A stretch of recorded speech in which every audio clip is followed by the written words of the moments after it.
मित्रांनो, दुर्मिळ गीतरत्ने या लता दीदींच्या अप्रचलित पण दर्जेदार गाण्यांवरील लेखमालेतील 5वा भाग आता सादर करतोय. दीदींच्या या अनवट गाण्यांचं रसग्रहण केलंय संगीतावर मनापासून प्रेम करणारे अभ्यासक श्री उदय नानिवडेकर यांनी आणि या लेखमालेचं अभिवाचन केलंय सौ रेखा दैठणकर यांनी. ऐकूया तर मग दुर्मिळ गीतरत्ने भाग 5वा. ते गाणं एका पावसाळी संध्याकाळी एकटंच तिथल्या रस्त्यावर उभं होतं. जवळजवळ 45 वर्षांपूर्वी इंजिनिअरिंग कॉलेजला असताना वर्गातल्या मुलांची स्टडी टूर व्हाया महाबळेश्वर गेली होती.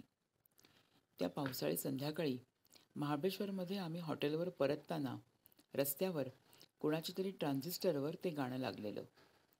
बेताब दिल की तमन्ना यही है.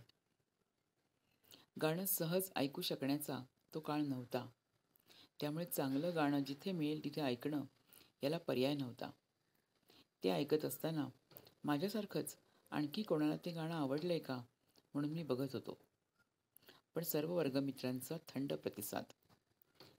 त्या गाण्याला कोणीच श्रोता नव्हता.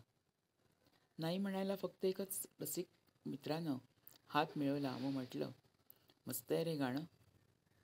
त्या परिस्थितीत त्या ओलसर तिन्ही सांजेला ते गाणं तिथे एकाकीपणे रस्त्यावर उभं असल्यासारखं मला वाटलं. आज 45 वर्षानंतरही ते गाणं अजूनही तसं एकटंच आहे. त्या गाण्याला म्हणावे तितके रसिक श्रोते मित्र कदाचित अजूनही लाभलेले नाहीत. पण श्रोते नाहीत म्हणून त्या गाण्याचं मूळचं रत्नजडीत सौंदर्य जराही कमी होत नाही, होणारही नाही. उलट इतकं संगीत गुणसंपन्न गाणं असून त्याकडे श्रोत्यांच्या झालेल्या काहीशा दुर्लक्षामुळं त्यावरचं प्रेम जास्तच वाढतं. जसं गुणी पण दुर्लक्षित व्यक्तींच्या बाबतीत जास्तच प्रेम वाटतं तसं. किती सौंदर्यस्थळं त्या जराशा उदासीकडे झुकलेल्या गाण्यामध्ये. चित्रपट 1972-73चा हस्ते जख्म. गीतकार कैफी आझमी, गायिका लता दीदी, संगीत मदन मोहन. आणि या गाण्यातलं खूप नंतर अलीकडेच 3-4 वर्षांपूर्वी कळलेलं महत्त्वाचं नाव संगीत संयोजक ग्यान वर्मा. पण या सर्व श्रेय नामावलीच्या पलीकडे हे गुणी गाणं आपली पकड घेतं ते लताबाईंच्या अगदी पहिल्या ॲडलिब म्हणजे ताल सुरू होण्यापूर्वी गायलेल्या ओळी किंवा शब्दापासूनच. बेताब दिल की हे शब्द म्हणताना ता या अक्षरावरचा दीर्घ आलापच तिच्या मनाची बेताबी सांगत आहे. आणि त्या बेताबीची केवढी गोष्ट संपूर्ण गाणंभर सांगितली आहे गीतकार कैफी आझमींनी. चित्रपट न पाहताही कळतं काय सिच्युएशन असेल. तिच्या दुःखी पूर्वायुष्याच्या पार्श्वभूमीवर तिला आता तो भेटलाय. त्यानं तिच्या आयुष्यातला अंधकार दूर केलाय, तिला जगायला शिकवलंय. त्याच्या सोबतीनं तिला तिच्या नवीन आयुष्याची सुरुवात करायची आहे. बेताब शब्दामधल्या तावरच्या दीर्घ आलापातला बेताबीचा ताण तमन्ना शब्दातल्या नावरच्या हलक्या आलापानं बराचसा कमी झाला. आणि मग तुम्हें चाहेंगे, तुम्हें पूजेंगे, तुम्हें अपना खुदा बनाएंगे ही खालच्या स्वरातली मुखड्याच्या क्रॉसलाईनमधली समर्पणाची उत्कट भावना आली. गाण्याचा मुखडा बांधताना संगीतकार मदन मोहनजींनी दिलेल्या या कंपोजर्स टचला किती दाद द्यावी असा विचार करत असताना गाण्याचा पुढचा प्रवास चालूच असतो. तिची जी एक मोठी गोष्ट ती गाण्याच्या शब्दांमधून सांगतीये त्याला किती सुसंगत असं या गाण्याचं संगीत संयोजन या गाण्याचे अरेंजर ग्यान वर्मा यांनी केलंय.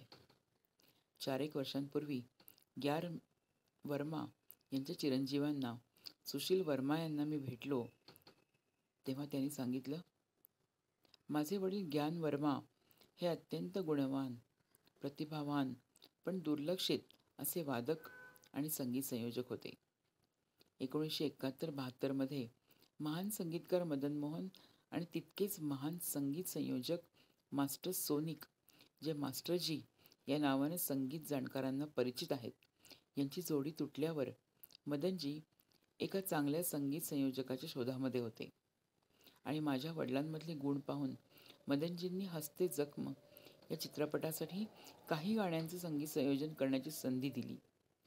माझ्या वडिलांनी त्या संधीचं सोनं केलं.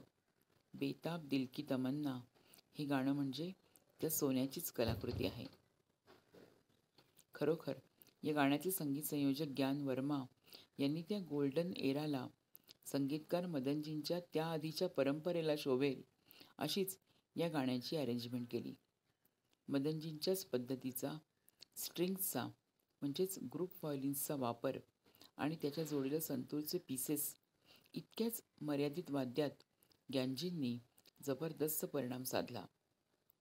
कैफी आझमींचे शब्द, मदनजींचं कंपोजिशन आणि लता दीदींचा आवाज यातून ती नायिका स्वतःची जी स्टोरी सांगतेय तिला पुरेपूर न्याय देणारे आणि त्याहीपेक्षा वरच्या पातळीवर नेणारे M1, M2, M3 ग्यानजींनी केलेत. M1 आणि M3 सारखेच आहेत आणि त्यात त्या स्टोरीमधली हळूवार नाट्यमयता पुरेपूर प्रतिबिंबित होतीये. आणि दुसऱ्या अंतऱ्याआधीचा M2 म्हणजे तर कहरच आहे. हा दुसरा अंतरा मदनजींनी वेगळ्या चालीत कालिंगडासारख्या वेगळ्या रागाची छटा दर्शवत अप्रतिम बांधलाय आणि त्यासाठी तितकाच अप्रतिम M2 ग्यान वर्मा यांनी त्याच स्ट्रिंग्स व संतूर या वाद्यांचं वेगळं कॉम्बिनेशन वापरून बांधलाय. ते सर्व मूळ गाण्यातून ऐकणं ही स्वर्गीय संगीतानुभूती आहे. गाण्याच्या तिन्ही अंतऱ्यातल्या शेवटच्या 3 ओळींना म्हणजे अब जो आके तुमने किंवा पलभर इसी जन्म में किंवा दिल में तुम्ही बसे हो या ओळींना दिलेली स्ट्रिंग्सची अगदी हलकी हळूवार अस्फुट अशी कॉन्ट्रा मेलडी म्हणजे देखील संगीत संयोजकाच्या प्रतिभेचा एक तलम आविष्कार आहे. याशिवाय मुखडा आणि अंतऱ्यांमधल्या स्ट्रिंग्सवरचा फिलर नोट्स, ग्रेस नोट्स म्हणजे तर सूक्ष्म संगीत कलाकुसरींचं कैलास लेणंच. गाण्याची अरेंजमेंट जेव्हा इतकी भारी असते तेव्हा ती अरेंजमेंट ज्या कंपोजिशनसाठी केली तेही तितकंच किंवा त्याहूनही भारी असावंच लागतं आणि ते इथं दिसतंच. मुखडा आणि अंतरे यांच्या मदनजींनी केलेल्या प्रतिभासंपन्न बांधणीत विशेषतः भीगी भीगी पलको पर या ओळीने सुरू होणारा दुसरा अंतरा अंगावर शहाऱ्यांचं मोहोळ उठवून जातो तेव्हा.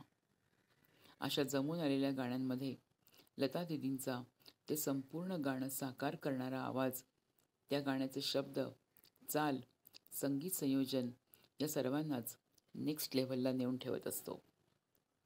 प्रत्येक शब्दाचा त्यातल्या काना मात्रेच्या वजनासह आदर्श उच्चार, तसाच आवाजाचा लगाव, त्यातली भाव अभिव्यक्ती, टोन यासह स्वरांचा प्रत्येक कण, जी लयीतला प्रत्येक क्षण उजळून टाकणारी ती तेजोमय अशी लता दीप्ती होती.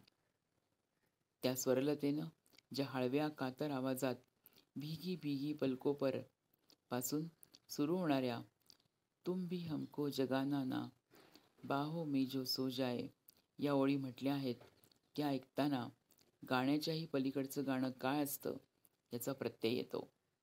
तरीही बेताब दिल की सारखं गाणं, संपन्न गाणं म्हणावे तशा लाईमलाईटमध्ये येत नाही.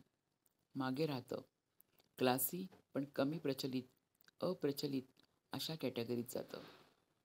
असं का होतं? असं का व्हावं? उत्तर नाही. किंवा असंही उत्तर असू शकेल की गाण्याच्या शब्दांचा, कंपोजिशनचा, संगीत संयोजनाचा, गायनाचा मनाच्या अबोध पातळीवर रसास्वाद घेणारे हजारो रसिक असतील. ते गाणं ऐकून त्यांच्याही मनात अशाच आस्वादक भावनांचे तरंग उठत असतील.